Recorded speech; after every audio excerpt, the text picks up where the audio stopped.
और पहला क्रिटिसिज्म है एक्सेसिव लिमिटेशंस। क्रिटिक से आर्ग्यू करते हैं कि फंडामेंटल राइट्स पे एक्सेसिव रेस्ट्रिक्शंस, एक्सेप्शंस, एक्सप्लेनेशंस और क्वालिफिकेशंस लगा दिए गए। हमने पढ़ा भी है, खूब सारे ग्राउंड्स पढ़े हैं जिनके बेसिस पर रेस्ट्रिक्शंस लगाई जा सकती हैं। For example sovereignty, integrity, security, public order, morality, contempt of court वगैरह वगैरह। ये वो ग्राउंड्स हैं जिनके बेसिस पर रेस्ट्रिक्शंस लगाई जा सकती हैं। हमने आर्टिकल 31A, 31B और 31C के बारे में भी पढ़ा है, जो कि फंडामेंटल राइट्स के एक्सेप्शंस के तौर पे एग्जिस्ट करते हैं हमारे पार्ट 3 में। और इन्हीं ग्राउंड्स पे क्रिटिक से आर्ग्यू करते हैं कि फंडामेंटल राइट्स पे एक्सेसिव लिमिटेशंस लगाई गई हैं।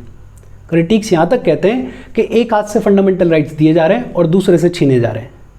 Fundamental rights are given with one hand and taken away with the other. Jaspat Roy Kapoor Rajya Sabha के मेंबर रहे, ये कहते हैं कि पार्ट 3 का टाइटल फंडामेंटल राइट्स नहीं होना चाहिए, टाइटल होना चाहिए लिमिटेशंस ऑन फंडामेंटल राइट्स।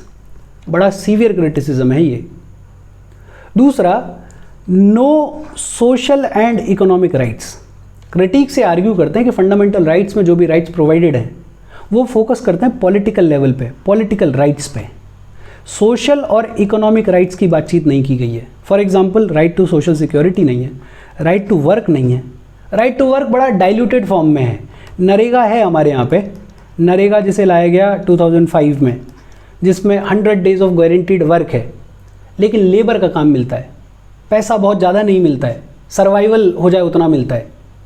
तो राइट टू वर्क नहीं है हमारे यहाँ पे, राइट टू एम्प्लॉयमेंट नहीं है, राइट टू रेस्ट, ऐसे सोशल और इकोनॉमिक राइट्स की बातचीत नहीं की गई है हमारे पार्ट 3 में। डेवलप्ड कंट्रीज़ जैसे USA, वहाँ पे सोशल और इकोनॉमिक राइट्स बहुत इलेबोरेट तरीके से पॉलिटिकल राइट्स के साथ में एग्जिस्ट करते हैं। सोशलिस्ट नेशंस जैसे USSR, वहाँ भी सोशल और इकोनॉमिक राइट्स को जगह मिली, लेकिन हमारे पार्ट 3 में इनको जगह नहीं मिली। तीसरा क्रिटिसिज्म है सस्पेंशन ड्यूरिंग इमरजेंसी। इस पे अपन ने कई बार बात की है। इमरजेंसी लगाई जाती है अंडर आर्टिकल 352, और इमरजेंसी के टाइम पे अंडर आर्टिकल 359 फंडामेंटल राइट्स को सस्पेंड कर दिया जाता है। 2 आर्टिकल सस्पेंड नहीं होते, आर्टिकल 20 और 21। और क्रिटिक से कहते हैं कि फंडामेंटल राइट्स फंडामेंटल हैं, उनको किसी भी सूरत में सस्पेंड नहीं किया जाना चाहिए। इमरजेंसी हो नहीं हो, वो तो रहने चाहिए, लेकिन हमारे यहाँ इमरजेंसी के टाइम पे सस्पेंड कर दिए जाते हैं। चौथा क्रिटिसिज्म है नो क्लैरिटी। और ये सिर्फ फंडामेंटल राइट्स का ही क्रिटिसिज्म नहीं है, पूरे कॉन्स्टिट्यूशन का क्रिटिसिज्म है कि हमारे कॉन्स्टिट्यूशन की लैंग्वेज बेहद कॉम्प्लिकेटेड है। ये कहा जाता है कि it is for the lawyers by the lawyers, कि लॉयर्स को समझ में आ सकता है, आम आदमी के बस की बात नहीं है। और फंडामेंटल राइट्स में जो लैंग्वेज यूज़ की गई उसमें बहुत सारे फ्रेजेस ऐसे हैं जो कि बड़े वेग हैं, जो कि बड़े एम्बिगस हैं। बहुत सारे टर्म्स को डिफाइन नहीं किया गया। फॉर एग्जाम्पल अनटचेबिलिटी को कॉन्स्टिट्यूशन में कहीं भी डिफाइन नहीं किया गया, लेकिन आर्टिकल 17 में अनटचेबिलिटी को अबॉलिश कर दिया गया। पब्लिक ऑर्डर, माइनॉरिटीज़, इस टर्म को कहीं डिफाइन नहीं किया गया। रीजनेबल रेस्ट्रिक्शंस, पब्लिक इंटरेस्ट, ये क्लियरली डिफाइंड नहीं है। और जब भी कोई डिस्प्यूट होता है, दिक्कत होती है, तो फिर कोर्ट का दरवाज़ा खटखटाना पड़ता है। कोर्ट बताता है कि इनका क्या मतलब है, क्या डेफिनेशन है इनकी। क्रिटिक से आर्ग्यू करते हैं कि जब इतना एलेबोरेट, इतना लंबा चौड़ा डॉक्यूमेंट लिखा ही जा रहा था, तो इन 4-6 फ्रेजेस को और डिफाइन कर देते, क्या समस्या थी। आइवर जेनिंग से कहते हैं कि constitution of India is a paradise for lawyers, कि लॉयर्स के लिए तो जन्नत है, लॉयर्स की समझ में आ सकता है, आम आदमी के बस की बात नहीं है, इतनी कॉम्प्लिकेटेड लैंग्वेज है। नो परमानेंसी, परमानेंट नहीं है, सैक्रोसेंट नहीं है। पार्लियामेंट को पावर दी गई है कि पार्लियामेंट फंडामेंटल राइट्स को कर्टेल कर सकता है, अबॉलिश कर सकता है, अमेंड कर सकता है। बेसिकली पार्लियामेंट के भरोसे छोड़ दिया गया है कि पार्लियामेंट अगर चाहे तो अमेंड कर दे, पार्लियामेंट अगर चाहे तो डिलीट कर दे। डिलीट किया भी है। राइट टू प्रॉपर्टी, जो कि फंडामेंटल राइट हुआ करता था, 44th कॉन्स्टिट्यूशनल अमेंडमेंट एक्ट लाया गया 1978 में, और राइट टू प्रॉपर्टी को फंडामेंटल राइट्स की लिस्ट से डिलीट कर दिया गया। और आज की डेट में ये एक लीगल राइट की तरह से एग्जिस्ट करता है अंडर आर्टिकल 300A। तो हमें पार्लियामेंट के भरोसे छोड़ दिया गया है। और प्रोटेक्शन के नाम पे सिर्फ एक सुप्रीम कोर्ट का इन्वेंशन है, इनोवेशन है, basic structure of the constitution, वहाँ प्रोटेक्शन है, अदरवाइज तो सब पार्लियामेंट के भरोसे है। एक क्रिटिसिज्म ये भी है कि बड़ी एक्सपेंसिव रेमेडी है। हमें आर्टिकल 32 के अंडर ये प्रोटेक्शन तो दे दी कि अगर फंडामेंटल राइट्स का वायलेशन होता है तो हम डायरेक्टली सुप्रीम कोर्ट जा सकते हैं या आर्टिकल 226 के अंडर हाई कोर्ट्स के दरवाजे खटखटा सकते हैं, लेकिन हमें पता है कि हमारी जुडिशियल प्रोसेस बहुत ही एक्सपेंसिव है और बड़े लंबे टाइम तक केसेस चलते हैं, 20-20, 30-30 साल तक। ऐसे में कॉमन मैन, आम आदमी, गरीब आदमी के लिए ये एक हिंड्रेंस का काम करता है। अमीर आदमी एक बार के लिए इससे डील कर सकता है, लेकिन गरीब आदमी के लिए बड़ा डिफिकल्ट हो जाता है। प्रिवेंटिव डिटेंशन, इसके बारे में अपन ने बात की थी अंडर आर्टिकल 22 कि अगर अथॉरिटीज़ को ऐसा लगता है कि कोई आदमी फ्यूचर में क्राइम कर सकता है तो सिर्फ इस लगने के बेसिस पे उसको 3 महीने के लिए डिटेन किया जा सकता है। और किसी भी पॉलिटिकली मोटिवेटेड सरकार के हाथ में बड़ा स्ट्रॉन्ग वेपन है ये, किसी भी सभ्य समाज में इसको जगह नहीं मिलनी चाहिए। इनफैक्ट यूएसए, जिसने दुनिया का पहला रिटन कॉन्स्टिट्यूशन लिखा, वहाँ पे प्रिवेंटिव डिटेंशन की बात ही नहीं होती। ब्रिटेन, जो कि हम पे लगभग 200 साल तक राज करके गए, वहाँ प्रिवेंटिव डिटेंशन की बात होती थी वर्ल्ड वॉर 1, वर्ल्ड वॉर 2 के टाइम पे। आज की डेट में कोई जगह नहीं है, दुनिया में कोई और ऐसा कॉन्स्टिट्यूशन नहीं है जहाँ पे प्रिवेंटिव डिटेंशन को इतनी जगह मिली हो, इतना एलेबोरेट तरीके से जगह मिली हो जैसे इंडियन कॉन्स्टिट्यूशन में दी गई है। और ये बड़ा सीरियस और सीवियर क्रिटिसिज्म है।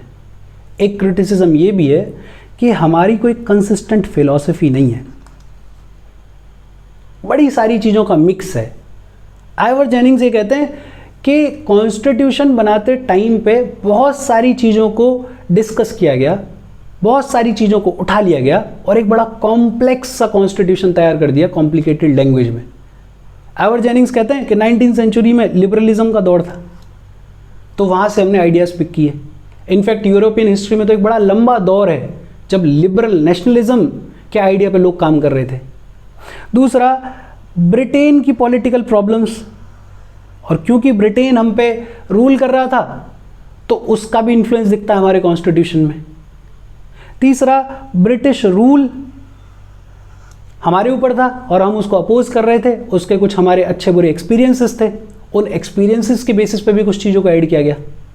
उसके अलावा हमारी भी कुछ सोशल रियलिटी थी, जैसे अनटचेबिलिटी एक प्रॉब्लम था, तो ऐसे कुछ रिफॉर्म्स करना ज़रूरी था, तो उनको भी हमने सॉल्यूशन के तौर पे ऐड कर लिया। फिर हमारे जो भी सर्कमस्टेंसेस थे उनको भी एड्रेस किया गया और रिजल्ट ये हुआ कि एक बड़ा कॉम्प्लेक्स सा कॉन्स्टिट्यूशन तैयार हो गया, एक बड़ा कॉम्प्लिकेटेड सी लैंग्वेज में कॉन्स्टिट्यूशन तैयार हो गया जो आम आदमी के बस की बात नहीं रही है। 8 क्रिटिसिज्म्स की बात की गई है। एक तो एक्सेसिव लिमिटेशंस, दूसरा सोशल और इकोनॉमिक राइट्स की बात नहीं की गई है, तीसरा इमरजेंसी के टाइम पे फंडामेंटल राइट्स सस्पेंड हो जाते हैं, चौथा बड़ी कॉम्प्लिकेटेड सी लैंग्वेज है, क्लैरिटी नहीं है, पांचवा परमानेंसी नहीं है, पार्लियामेंट अमेंड कर सकता है, रिपील कर सकता है फंडामेंटल राइट्स को। इसके अलावा एक्सपेंसिव रेमेडी है, प्रिवेंटिव डिटेंशन जिसे किसी भी सभ्य समाज में जगह नहीं मिलनी चाहिए, उसको बड़ा इलेबोरेट तरीके से ऐड किया गया है, और हमारी कोई कंसिस्टेंट फिलॉसफी नहीं है फंडामेंटल राइट्स के रिगार्डिंग। ये बात हुई क्रिटिसिज्म की। लेकिन हम ये जानते हैं कि पार्ट 3 फंडामेंटल राइट्स सबसे इम्पॉर्टेंट पार्ट है हमारे कॉन्स्टिट्यूशन का। उसका सिग्निफिकेंस क्या है, उसका इंपॉर्टेंस क्या है, वो देखो। सबसे पहला, they are bedrock of democratic system. Democracy का सबसे इंपॉर्टेंट हिस्सा होता है उस देश के लोग, we the people of India. We the people of India को फंडामेंटल राइट्स दिए गए हैं और उन फंडामेंटल राइट्स के बेस पे बिल्डिंग खड़ी हुई है डेमोक्रेटिक सिस्टम की। तो fundamental rights are the bedrock of democratic system. दूसरा, essential for the material and moral protection of man. Citizens के मटेरियल और मॉरल प्रोटेक्शन के लिए बेहद असेंशियल है फंडामेंटल राइट्स। इमेजिन करो एक ऐसा देश जहाँ पे कॉन्स्टिट्यूशन नहीं है, फंडामेंटल राइट्स नहीं है, डेमोक्रेसी नहीं है, एब्सोल्यूटिस्ट रिजीम है। शासन करने वाला आदमी अगर कहे कि सर उठाओ तो सर उठाओ, सर झुकाओ तो सर झुकाओ। ऐसे में किसी भी इंसान का सोशल, इकोनॉमिक और मेंटल डेवलपमेंट हो ही नहीं सकता।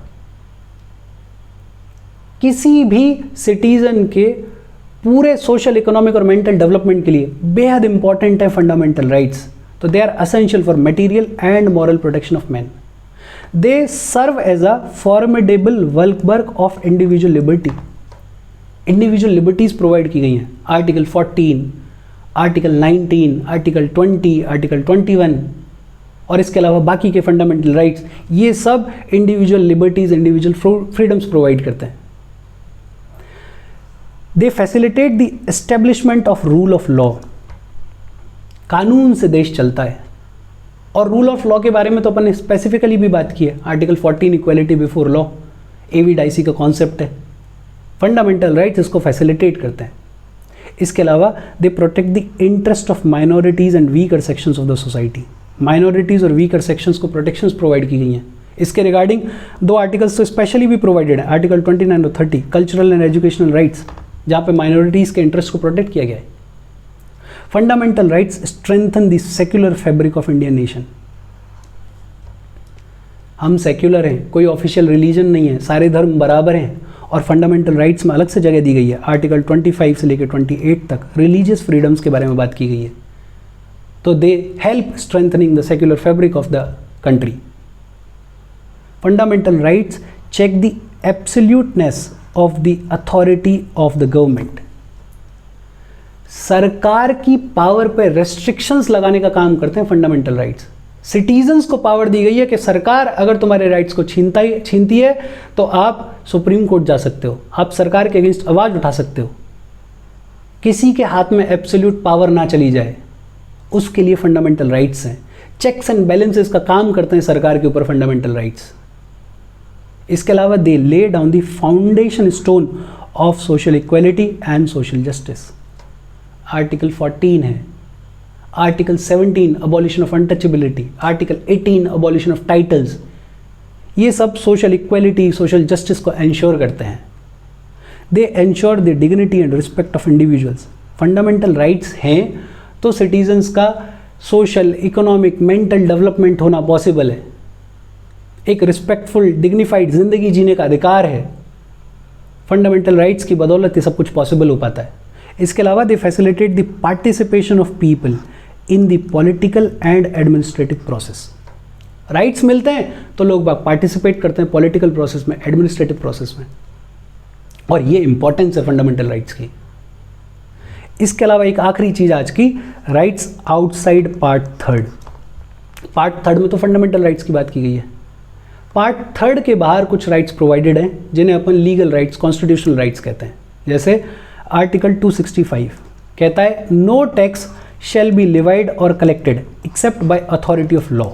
पार्ट 12 में है ये आज की डेट में कि कानून के तहत टैक्स लगाना है, लगाओ, अदरवाइज टैक्स नहीं लगाया जा सकता, नहीं कलेक्ट किया जा सकता. ये प्रोटेक्शन है अंडर आर्टिकल 265. आर्टिकल 300A आज की डेट में राइट टू प्रॉपर्टी, पार्ट 12 में है ये. इसके बारे में अपन ने खूब बात की है. Article 301 trade, commerce and intercourse throughout the territory of India shall be free, part 13 में है. ट्रेड, कॉमर्स वगैरह फ्री है throughout territory of India.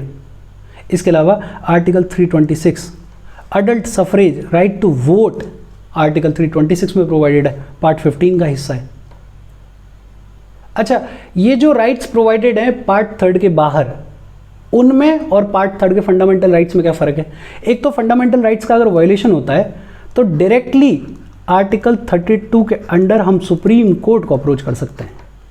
लेकिन ये जो राइट्स हैं इनका अगर वायलेशन होता है तो आर्टिकल 32 के अंडर डायरेक्टली सुप्रीम कोर्ट नहीं जाया जा सकता. आर्टिकल 226 के अंडर हाई कोर्ट जा सकते हैं अपन, लेकिन 32 के अंडर सुप्रीम कोर्ट डायरेक्टली नहीं जा सकते. दूसरा, पार्ट 3 के अंदर जो फंडामेंटल राइट्स हैं उनको अगर बदलना है, चेंज करना है, तो कॉन्स्टिट्यूशनल अमेंडमेंट करना पड़ेगा. और कॉन्स्टिट्यूशनल अमेंडमेंट मतलब स्पेशल मेजॉरिटी. ये जो राइट्स हैं इनको अगर अमेंड करना है तो ये सिंपल ऑर्डिनरी मेजॉरिटी के साथ में हो जाएंगे, कोई दिक्कत नहीं है. और इसके साथ फंडामेंटल राइट्स का समापन हो गया. कोई डाउट हो तो please comment. Thank you very much.